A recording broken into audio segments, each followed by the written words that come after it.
Hello friends, आज के हम इस वीडियो में सेमेस्टर 1 का जो सीसी 1 का क्वेश्चन पेपर है उसका क्वेश्चन और आंसर दोनों को डिस्कस करेंगे। लॉन्ग क्वेश्चन आंसर भी और शॉर्ट क्वेश्चन आंसर भी, जो 10 मार्क्स का है और 5 मार्क्स का है, सभी को डिस्कस करेंगे। और मैं यहाँ पे आप लोगों को रिटन नोट्स भी प्रोवाइड करूँगी, साथ साथ उसका जो हिंदी एक्सप्लेनेशन होगा वो भी समझा दूँगी, ताकि आप लोगों को ईज़िली जो है आंसर समझ में आ जाए। तो इस वीडियो में मैं सिर्फ जो है वो सीसी 1 का जो क्वेश्चन पेपर है ग्रुप ए का, उसका सिर्फ जो है सेक्शन 1 को ही डिस्कस करूँगी। अगर आप लोगों को इसका सेक्शन 2 चाहिए आंसर सहित सेट, तो आप लोग प्लीज़ मुझे कमेंट करिएगा। तो चलिए स्टार्ट करते हैं। ये जो सीसी 1 क्वेश्चन पेपर है वो 2020 का क्वेश्चन पेपर है, और इसका आंसर मैं जो सेक्शन 1 है उसका आप लोगों को बताऊंगी। तो सबसे पहले यहाँ पर जो है ग्रुप ए में 5 जो है वो शॉर्ट क्वेश्चन आते हैं 1 मार्क्स करके, जिसमें से जो पहला क्वेश्चन है वो हु वॉज एल्फ्रिक। नेक्स्ट है who wrote the Canterbury Tales, which English dramatist is closely associated with the comedy of humour. Name one dramatist who belong to the group of university wits, and name a novel by Samuel Richardson. तो ये जो है ये ऐसे Q question है 1 marks का।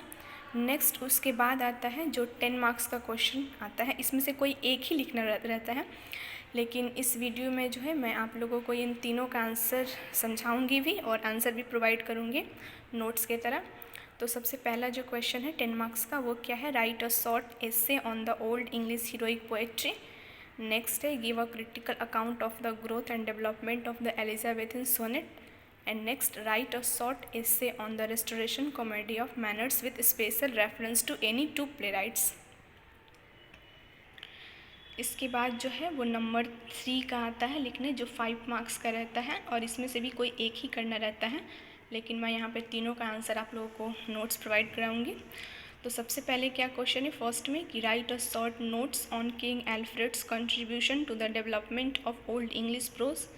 Next है show your acquaintance with Christopher Marlowe. Next, assess the importance of Henry Fielding in the rise of the 18th century English novel. तो ये रहा क्वेश्चन 2020 का सीसी 1 क्वेश्चन पेपर का सेमेस्टर 1 का। सिर्फ सेक्शन 1 है ये, इसका सेक्शन 2 भी है। तो आज हम लोग पहले सेक्शन 1 का आंसर डिस्कस करेंगे। सो लेट्स बिगिन। तो ये जो है वो एससीक्यू का आंसर है सेक्शन 1 का। एक number, Aelfric was a scholar and writer who was also known by the name Grammaticus. तो ये एल्फ्रिक का है answer. Next, Geoffrey Chaucer wrote Canterbury Tales. The English dramatist और playwrights Ben Jonson is closely associated with the comedy of humours. Christopher Marlowe, a dramatist who belongs to the group of university wits. And the last one is that Pamela, a novel is written by Samuel Richardson. तो ये जो है वो SAQ का जो 5 था वो उसका आंसर है। नेक्स्ट हम लोग अब लॉन्ग क्वेश्चन की ओर चलते हैं। तो जो 2 नंबर का जो लॉन्ग क्वेश्चन है 10 मार्क्स के लिए, ए नंबर जो क्वेश्चन है write a short essay on old English heroic poetry, इसका जो आंसर है वो मैंने पिछले वीडियो में बनाया है, तो आप लोग जा कर के वहाँ से इसका आंसर देख लीजिएगा। मैं इसका जो लिंक है इस आंसर का वो PDF बॉक्स में भी डिस्क्रिप्शन बॉक्स में डाल दूँगी, वहाँ से आप लोग इसे देख लीजिएगा। वहाँ पे नोट्स भी आपको मिल जाएगा ईजिली वे में, और हिंदी भी डिस्क्राइब किया हुआ है, तो वहाँ से वो देख लीजिएगा। चलते हैं नेक्स्ट क्वेश्चन की ओर। Give a critical account of the growth and development of the Elizabethan sonnet. तो इसका आंसर देखते हैं क्या होगा। तो यहाँ पे क्वेश्चन है कि जो है एलिजाबेथन सोनेट्स का ग्रोथ और डेवलपमेंट किस तरह से हुआ है, उसके ऊपर एक नोट लिखना है। चलिए स्टार्ट करते हैं। इसके हिंदी में इसको मैं पूरे आंसर को डिस्क्राइब करूँगी, और आप लोगों को स्क्रीन पे तो इसका नोट्स मिल ही जाएगा। So let's begin. तो जो ये एलिजाबेथन एज है वो बहुत ही इम्पॉर्टेंट एज है इंग्लिश लिटरेचर का, और जो ये एलिजाबेथन एज है वो 1558 टू 1603 तक इस एज को माना जाता है। और ये जो एलिजाबेथन एज है इसको गोल्डन एज भी माना जाता है इंग्लिश हिस्ट्री में। इस एलिजाबेथन एज को कई सारे नामों से जाना जाता है, जिसमें इसे शेक्सपियरियन एज और रेनेसा एज भी कहते हैं। अब इस एज को शेक्सपियरियन एज और ये रेनेसा एज क्यों कहते हैं वो मैं आप लोगों को बताऊंगी। तो ये जो पीरियड है 1558 टू 1603, इसको एलिजाबेथन एज क्यों कहते हैं?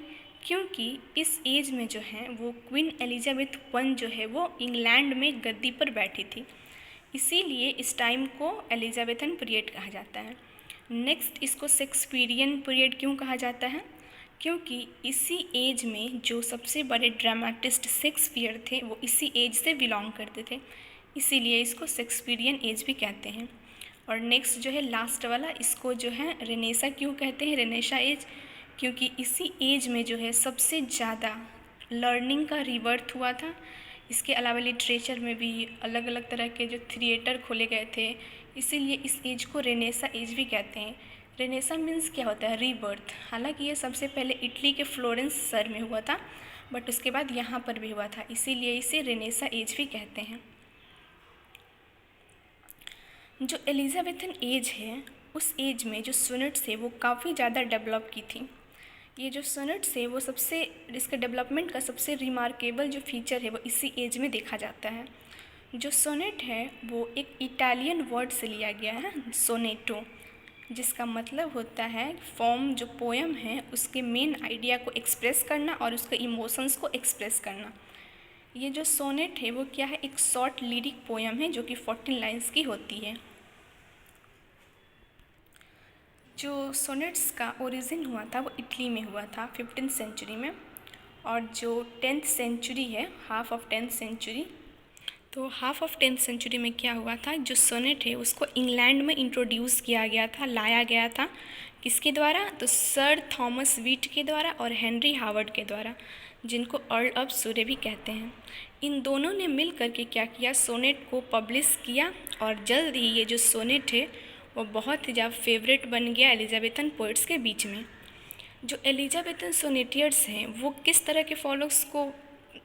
के पैटर्न को या फिर स्ट्रक्चर को फॉलो करते हैं?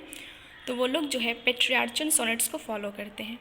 ये पेट्रियार्चन सोनेट्स क्या है? तो ये पेट्रियार्चन सोनेट एक ऐसी सोनेट है जिसको जो है 2 भागों में डिवाइड किया जाता है, एक ऑक्टेव और दूसरा सेस्टेट। तो ये जो ऑक्टेव होता है वो 8 लाइन, जो ऊपर के जो 8 लाइन होते हैं उनको मिला के ऑक्टेव बोलते हैं, और जो नीचे के जो 6 लाइन होते हैं उनको सेटेट बोलते हैं। तो ऑक्टेव का क्या फंक्शन होता है सोनेट में? तो ये जो ऑक्टेव है उसका फंक्शन क्या है? तो वो जो सोनेट है उसके सब्जेक्ट को इंट्रोड्यूस करता है, और जो सेस्टेट है उसको क्या है? तो वो एक सेटिस्फाइड एंड देता है सोनेट्स का। जो एलिजाबेथन पोएट है वो मोस्टली क्या करते हैं, अपने सोनेट्स में लव को दिखाते हैं, जहाँ पर जो लवर है वो काफ़ी ड्यूटीफुल होता है, एनेक्सियस होता है, और अपने मिस्ट्रेस का प्रेज़ करता है उस सोनेट्स में। किस तरह से? तो इन अनकन्वेंशनल वे में। तो ये जो बाद में आगे चल के क्या हुआ, इसमें कुछ चेंजेस लाया गया इसके राइटिंग स्किल में, और ये चेंजेस किसने लाया? तो शेक्सपियर ने। जैसे ही इस पीरियड में जो है शेक्सपियर का एंटर हुआ तो उन्होंने इसके स्टाइल ऑफ राइटिंग में कुछ चेंजेस किया, और उन्होंने इसके स्टाइल को, थीम को अपने तरीके से सोनेट्स लिखना उन्होंने स्टार्ट किया। तो इसीलिए जब से शेक्सपियर जो है वो सोनेट लिखना स्टार्ट किए एलिजाबेथन पीरियड में, तो उनके जो द्वारा लिखा गया सोनेट्स है उसको शेक्सपियरियन सोनेट्स कहा जाता है, क्योंकि उनके द्वारा जो लिखी गई सोनेट्स हैं वो एलिजाबेथन के टाइम पे जो लिखे जाने वाली सोनेट्स हैं उस पोएट से थोड़ी सी डिफरेंट थी। इनके द्वारा जो लिखा गया सोनेट्स था उसको 4 भागों में डिवाइड किया जाता है, जिसमें 3 क्वाड्रेंट्स होते हैं और एक कपलेट होता है, और उनकी राइम स्कीम जो होती है वो A B C D E F and G होती है, जो कि काफ़ी डिफरेंट होती है प्रीवियस वन से।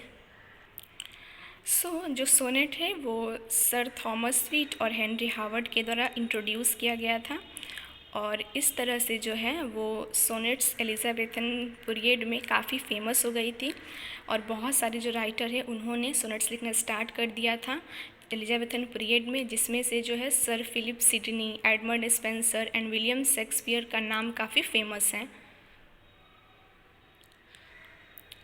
अब हम लोग क्या करेंगे, हर एक जो पोएट है उनका जो सोनेट्स है उनके बारे में थोड़ा बहुत इंट्रोड्यूस देंगे। तो ये जो मोस्ट नोटेबल पोएट हैं इस एज के, उनमें से एक कौन है? Edmund Spenser. ये काफ़ी फेमस थे एलिजाबेथन टाइम में।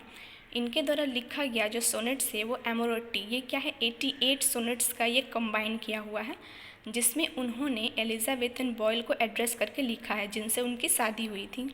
तो जो स्पेंसर्स का जो सोनेट है वो काफ़ी यूनिक होती थी और एकदम प्योरिटी एंड डिवाइन की क्वालिटी रखती थी। नेक्स्ट जो मोस्ट नोटेबल और फेमस पोएट हैं एलिजाबेथन पीरियड के, वो है शेक्सपियर, जिन्होंने अपने सोनेट्स में अपने फीलिंग्स को, एक्सपीरियंस ऑफ लव को, फ्रेंडशिप को, ऑनर को एक्सप्रेस किया है एलिजाबेथन टाइम में। ये टोटल 154 सोनेट्स को लिखे हैं, जो कि 2 ग्रुप में ये डिवाइड है। एक ग्रुप जो कि लॉन्ग सीरीज़ है, जिसमें उन्होंने फेयर यूथ को एड्रेस करके लिखा है, और ये जो फेयर यूथ है वो सोनेट 1 से लेकर के 126 तक का है। और जो नेक्स्ट है वो है शॉर्टर सीरीज़, जिसमें उन्होंने एक डार्क लेडी को एड्रेस करके लिखा है, जो कि 127 से 154 तक की सोनेट है। तो इस तरह से हम कह सकते हैं कि जो ग्रोथ और डेवलपमेंट है एलिजाबेथन सोनेट्स का, वो सीक्वेंस वाइज हुआ है, और जितने सारे भी जो सोनेट्स हैं एलिजाबेथन पीरियड में लिखे गए हैं, उनका जो मेन प्रीडोमिनेंट थीम होता है वो लव के ऊपर होता है, प्रॉब्लम ऑफ टाइम को लेकर के होता है, और पोएटिक आर्टिकुलेशन को लेकर के होता है। तो यहाँ पे जो है वो सेकंड का आंसर फिनिश होता है। सो जो नेक्स्ट क्वेश्चन था 10 मार्क्स के लिए, write a short essay on the restoration comedy of manners with special reference to any 2 playwrights. So let's begin with these answer. जो कॉमेडी ऑफ मैनर्स है वो एक तरह का प्ले है, जिसमें स्पेशली थॉट्स को लेकर के और इंटेलेक्ट्स को लेकर के विचार किया जाता है। ये एक्चुअली में हमारे माइंड को अपील करता है, comedy of manner. English literature में हम लोगों को 5 तरह की कॉमेडी मिलती है, जिसमें से कॉमेडी ऑफ मैनर्स भी एक है, जो कि रेस्टोरेशन पीरियड में एलिजाबेथन एज के टाइम पे काफ़ी फेमस थी। ये जो कॉमेडी ऑफ मैनर है वो इसमें जो है गुड डेज़ को और ग्रेट डेज़ जो इन्जॉय किया गया था रेस्टोरेशन पीरियड में, उसको इसमें बताया गया है। जो रेस्टोरेशन पीरियड कब से कब तक चला था? तो 1660 से 1700 तक जो है रेस्टोरेशन पीरियड चला था। तो इस रेस्टोरेशन एज में जो कॉमेडी ऑफ मैनर है वो काफ़ी फेमस हो गई थी, और काफ़ी जो है एक फ्लोरिस्ट पर थी, ऊंचाई पर थी उसका जो डेवलपमेंट था, और बहुत ज़्यादा पॉपुलर हो गई थी लोगों के बीच में, रीडर्स के बीच में। लेकिन जब हम लोग इस रेस्टोरेशन एज के पहले की चीज़ों को देखते हैं, तब हम लोग देख सकते हैं कि जो कॉमेडी ऑफ मैनर है वो उस टाइम पे उतनी फेमस नहीं थी। जो प्यूरिटन है उन्होंने इससे पब्लिक परफॉर्मेंस करने के लिए इस तरह के प्ले को बंद कर दिया था, और जो थिएटर है उसको भी बंद कर दिए गए थे। कब? तो 17th सेंचुरी में। बट जैसे ही जो है वो किंग चार्ल्स सेकेंड का अराइवल हुआ 1670 में, तब से क्या हुआ, कॉमेडी ऑफ मैनर्स को एक नई ऊंचाई मिली, और ये फिर से पॉपुलर हो गया, और लोगों ने इसका फिर से कॉमेडी ऑफ जो मैनर है उसका वेलकम किया, जो बाद में आगे चलकर ही कॉमेडी ऑफ मैनर्स के नाम से जानी जाती है। जो कॉमेडी ऑफ मैनर है वो एक तरह का रियलिस्टिक और सटायरिकल कॉमेडी है। हालांकि ये जो इतनी सारी भी जो कॉमेडी ऑफ मैनर है उसमें रियलिज़म फुल होता है, और ये सोसाइटी की रियलिस्टिक पिक्चर को भी प्रेजेंट करती है। इसके साथ साथ ही कॉमेडी ऑफ जो मैनर है वो उसमें फुल सटायर भी रहता है, जिसमें लोगों के ऊपर व्यंग किया जाता है। इस तरह से जो कॉमेडी ऑफ मैनर है वो लोगों के बिहेवियर को, अपर क्लास पीपल के बिहेवियर को एक्सपोज करती है। कॉमेडी ऑफ मैनर के बहुत सारे कैरेक्टरिस्टिक होते हैं, जिसका वर्णन नीचे किया गया है। सबसे पहले जो कॉमेडी ऑफ मैनर है वो क्या है? अनइमोशनल ट्रीटमेंट ऑफ लव इसमें दिखाया जाता है। इसके साथ ही लव अफेयर्स को भी प्रेजेंट किया जाता है, मतलब इसमें इमोशंस की कोई वैल्यू नहीं होती है, इसीलिए कभी कभी इसको एंटी सेंटिमेंटल कॉमेडी भी कहते हैं। इसके अलावा ये जो कॉमेडी होती है, comedy of manner second number में है कि ये फुल ऑफ वीट और इंटेलिजेंस से भरपूर होती है, जहाँ पर जो है वो इंटेलिजेंस को देखा जाता है, और इसमें फुल ऑफ सटायर का यूज़ किया जाता है। थर्ड नंबर क्या है कि इस तरह की जो कॉमेडी होती है, कॉमेडी ऑफ मैनर, उसमें क्या है तो हीरोइन को ज़्यादा इम्पोर्टेंस दिया जाता है rather than heroes. Fourth number में है कि जो फैशन को उस टाइम पे दिखाया जाता है, किस तरह का फैशन था उसको भी कॉमेडी ऑफ मैनर में दिखाया जाता है, अपर क्लास का जो वुमेन का और मैन का फैशन था उसको। एंड फिफ्थ क्या करेक्टरिस्टिक है कॉमेडी ऑफ मैनर का, तो इसमें जो है अपर क्लास पीपल का जो बिहेवियर है, जो उनका इंटरव्यू है, जो उनका प्लॉट है, ये सारी चीज़ों को सब्जेक्ट मैटर बना करके कॉमेडी ऑफ मैनर में दिखाया जाता है। तो ये 5 जो है कॉमेडी ऑफ मैनर की करेक्टरिस्टिक है। यहाँ पे जो है कुछ पॉपुलर कॉमेडीज़ ऑफ मैनर है इंग्लिश लिटरेचर में, जिसमें जो है सर जॉर्ज इथेरेस का जो कॉमेडी ऑफ मैनर लिखे थे द मैन ऑफ मोड। इसके अलावा जो रिचलिस ने अपने जो कॉमेडी ऑफ मैनर लिखा था द कंट्री वाइफ, ये दोनों काफ़ी फेमस हैं। और जो मोस्ट इम्पॉर्टेंट राइटर हैं कॉमेडी ऑफ मैनर के वो विलियम कॉनग्रीव है, जिनके द्वारा लिखा गया है the way of the world. ये सबसे बेस्ट एग्जाम्पल है कॉमेडी ऑफ मैनर्स का। सो इस तरह से हम कह सकते हैं कि जो कॉमेडी ऑफ मैनर है वो काफ़ी ज़्यादा इन्फ्लुएंस डालता है इंटायर इंग्लिश लिटरेचर पर।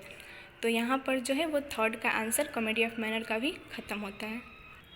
नेक्स्ट हम लोग अब जो 5 मार्क्स करके क्वेश्चन आता है उसकी ओर देखते हैं कि कौन कौन सा क्वेश्चन आया है। तो देख सकते हैं कि जो 2020 का पेपर है उसमें जो है 5 मार्क्स के लिए जो पहला क्वेश्चन था वो था write a short note on King Alfred's contribution to the development of old English prose. तो चलिए इसका इस आंसर का भी हिंदी समझ लेते हैं, ताकि आप लोगों को अगर आप आंसर जो है लर्न करके लिखना भूल भी जाएं तो अगर आप समझे रहेंगे तो आप याद करके ईजिली उसे अपने लैंग्वेज में कन्वर्ट करके लिख सकते हैं। और यही लिखने का बेस्ट वे होता है जिससे आपको अच्छी स्कोरिंग मिल सकती है। तो सो लेट्स बिगिन।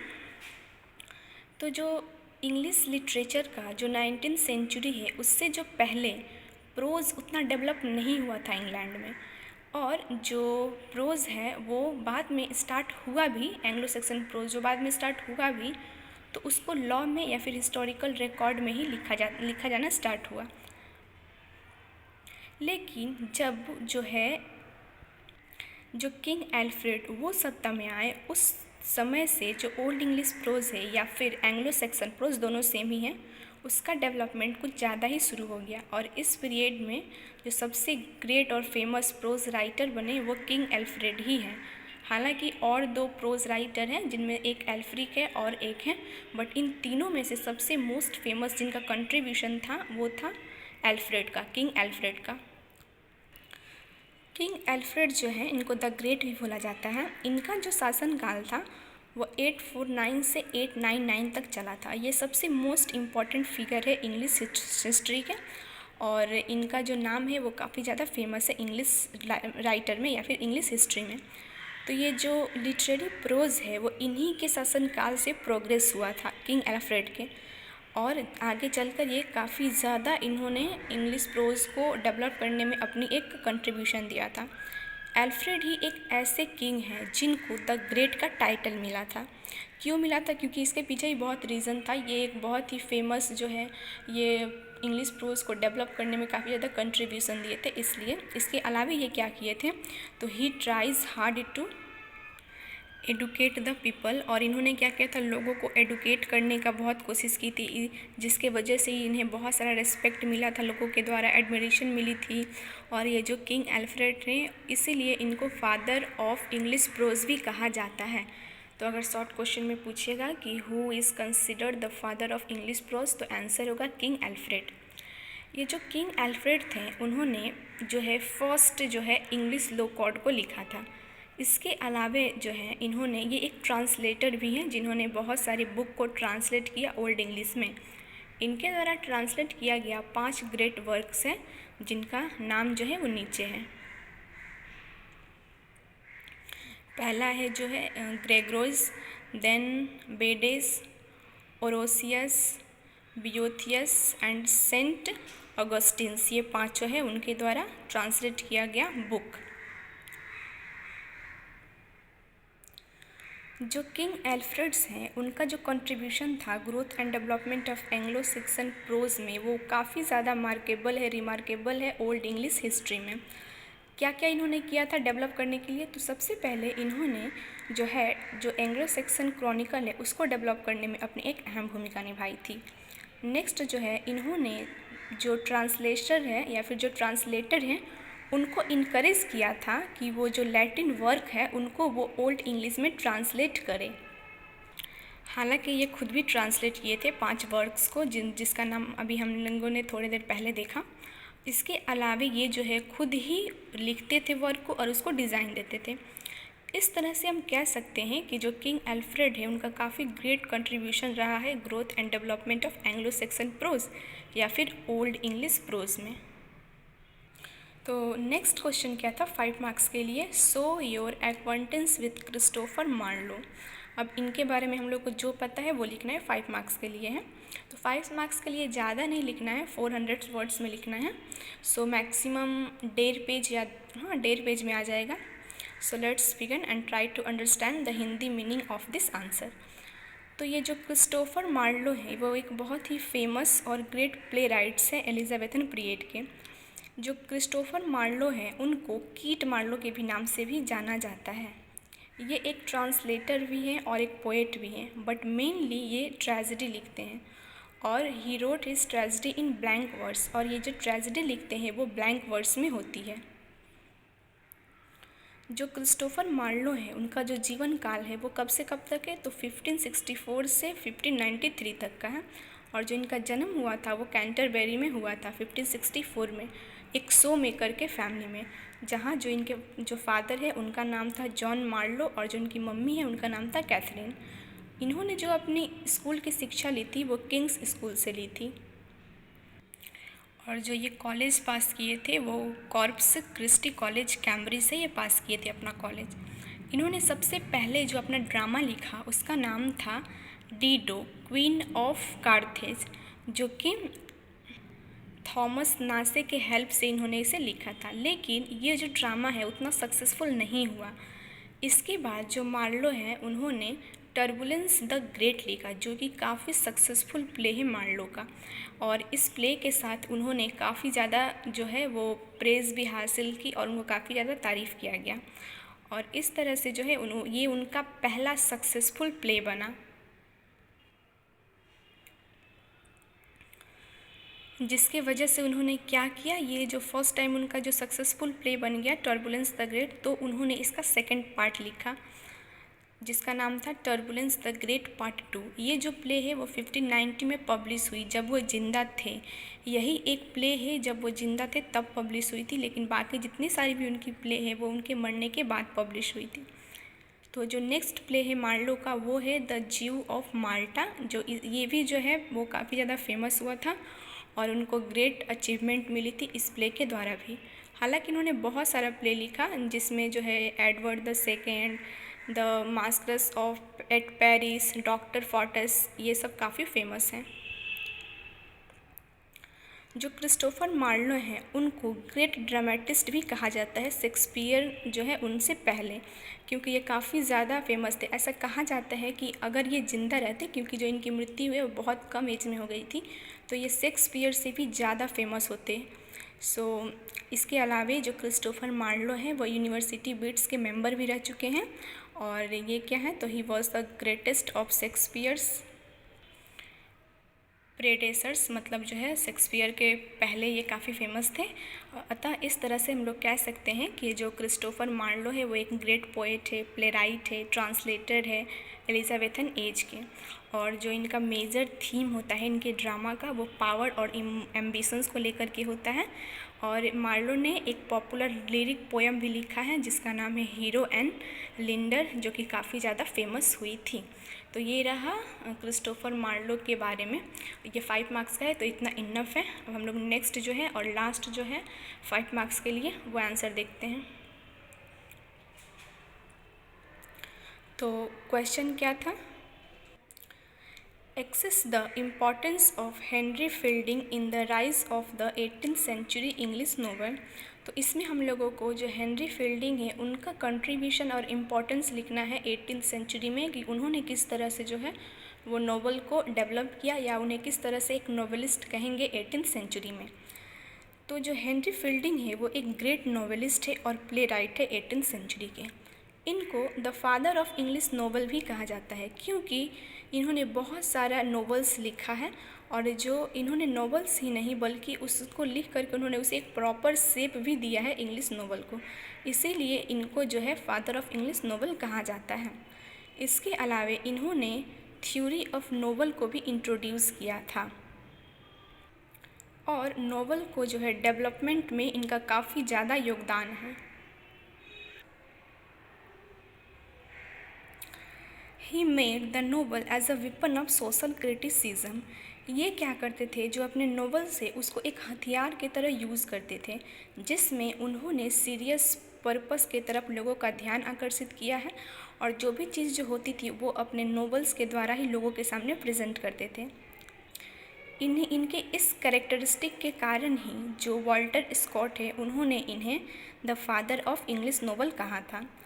जो हेनरी फील्डिंग है, उनका काफ़ी ग्रेट प्लेस है नॉवेलिस्ट के बीच में, और कब तो कॉन्टेम्परेरी एज में या फिर एलिजाबेथन एज में इनका काफ़ी जो है वो ज़्यादा ये फेमस थे। ये जो है 18th सेंचुरी के मोस्ट फेमस नॉवेलिस्ट हैं, और इन्होंने इंग्लिश लिटरेचर में अपनी एक पकड़ बना के रखी है। इन्होंने बहुत सारा वर्क लिखा है, और जो इनका मास्टरपीस भी रह चुका है, और इनके लाइफ टाइम में जो है काफ़ी ज़्यादा अप्रिसिएट भी इनको किया गया है इनके नोवेल या फिर इनके वर्क के लिए जो इन्होंने लिखा है। तो इनका जो सबसे मोस्ट पॉपुलर नोवेल है फील्डिंग का, वो क्या है, टॉम जोन्स। इनका मोस्ट फेमस नोवेल है, जिसमें इन्होंने अपना जो है थॉट्स को बहुत ही ब्यूटीफुली वे में प्रेजेंट किया है, और इन्होंने जो है वो रीडर्स को बहुत ही इजी वे में डिस्क्राइब करके इस नोवेल को समझाया है इन्होंने। और ये क्या करते थे, तो सोसाइटी में जो भी घटना होती थी उसको रियलिस्टिकली वे में अपने नोवेल में प्रेजेंट किए हैं। हेनरी जो फील्डिंग है वो क्या है, कैरेक्टर के क्रिएटर भी हैं। ये जो कैरेक्टराइजेशन करते हैं वो काफ़ी विविड और रियलिस्टिक होता है। इन्होंने जो है और बहुत ही एक ऑर्डिनरी कैरेक्टर को ये अपने नॉवल में यूज करते हैं। फॉर एग्जांपल के लिए हम लोग जो है इनके द्वारा लिखा गया जो नॉवल है टॉम जोन्स, उसको ले सकते हैं, जिसमें उन्होंने एक टॉम नाम के लड़के का यूज़ किया है जो कि एक ऑर्फन है। ये बहुत ही ऑर्डिनरी है।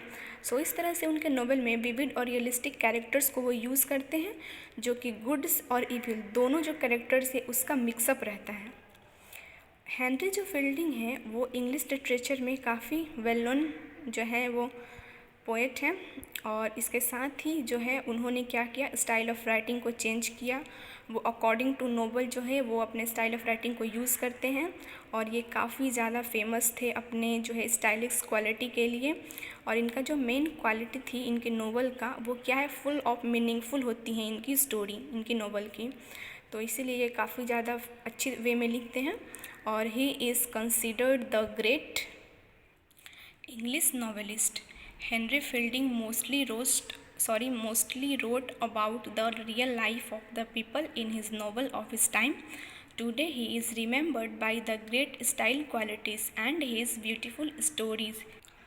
Good words and ideas give a lot of meaning to all his readers. सो इस तरह से ये क्या है, तो ये एक इंग्लिश नॉवेलिस्ट हैं, और जो है हेनरी फील्डिंग जो है वो मोस्टली जो है अपने नोवेल में रियल लाइफ जो है लोगों का उसको दिखाते हैं, और ये आज के टाइम में काफ़ी रिमार्केबल है, रिमेंबर्ड है रीडर्स के द्वारा। क्योंकि इनका जो स्टाइल ऑफ राइटिंग है, जो जिस तरह से ये नोवेल को प्रेजेंट करते हैं, इनका जो गुड वर्ड का जो ये यूज़ करते हैं वो काफ़ी ज़्यादा जो रीडर्स हैं उनको इफ़ेक्ट डालता है उनके ऊपर, और उनके लिए जो है रीडर्स के लिए एक बहुत ही फेमस नोवेलिस्ट ये बन जाते हैं हेनरी फील्डिंग। सो यहाँ पे टोटल जो है सेक्शन 1 का आंसर फिनिश होता है। तो आई होप आप लोगों को सभी का आंसर ईजिली समझ में आया होगा। अगर आप लोगों को जो है नेक्स्ट पार्ट चाहिए इसका, यानी कि सेक्शन 2 का भी आंसर चाहिए शॉर्ट और लॉन्ग, तो प्लीज़ मुझे कमेंट कीजिए। अगर आप इस चैनल पर नए हैं तो चैनल को सब्सक्राइब कीजिए, लाइक कीजिए, शेयर कीजिए। Thank you.